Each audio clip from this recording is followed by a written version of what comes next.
മണ്ണിടിച്ചിലുണ്ടായി രണ്ടാം ദിവസവും താമരശ്ശേരി ചുരം വഴിയുള്ള ഗതാഗതം സ്തംഭിച്ചു. ചുരം വഴി ഇന്നും നാളെയും എമർജൻസി വാഹനങ്ങൾ മാത്രമേ കടത്തിവിടൂ. ഇന്നലെ രാത്രി ഗതാഗതത്തിന് നിരോധനം ഏർപ്പെടുത്തിയെന്ന് പറഞ്ഞിരുന്നെങ്കിലും ചുരത്തിലൂടെ വാഹനങ്ങൾ ഓടിയിരുന്നു. ഇന്ന് രാവിലെ മഴ ശക്തമായി. നേരത്തെ മണ്ണിടിച്ചിൽ ഉണ്ടായ സ്ഥലത്തുനിന്ന് പാറകൾ റോഡിലേക്ക് പതിച്ചു. ഇതോടെ ഗതാഗതം പൂർണ്ണമായും നിർത്തിവെക്കേണ്ടി വന്നു. യാത്രക്കാർ പലരും വഴിയിൽ കുടുങ്ങി. ഉച്ചയോടെ മഴ ശക്തി പ്രാപിച്ചു. മണ്ണിടിച്ചിലിന്റെ തോതുകൂടി.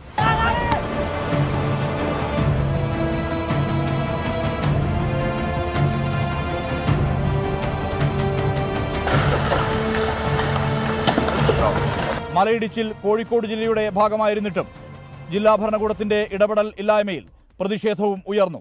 ഉത്തരവാദപ്പെട്ടതായിരിക്കുന്ന ആളുകൾ വന്ന് അടിയന്തരമായി വയനാടിനെ ഒറ്റപ്പെടുത്താതെ അടിയന്തരമായി ഈ കാര്യത്തിൽ തീരുമാനമെടുത്ത് ഈ സേഫ്റ്റി മെഷേഴ്സ് മുഴുവനെടുത്ത് നടപടി സ്വീകരിക്കണം. ഗതാഗതം പൂർണ്ണമായും സ്തംഭിച്ചതോടെ പല യാത്രക്കാരും കുറ്റ്യാടി ചുരത്തെയും നാടുകാണി ചുരത്തെയുമാണ് ആശ്രയിക്കുന്നത്.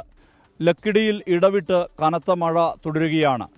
രാത്രിയിലെ സാഹചര്യം കൂടി വിലയിരുത്തിയ ശേഷമേ പാത തുറക്കുന്ന കാര്യത്തിൽ അന്തിമ തീരുമാനം ഉണ്ടാകൂ.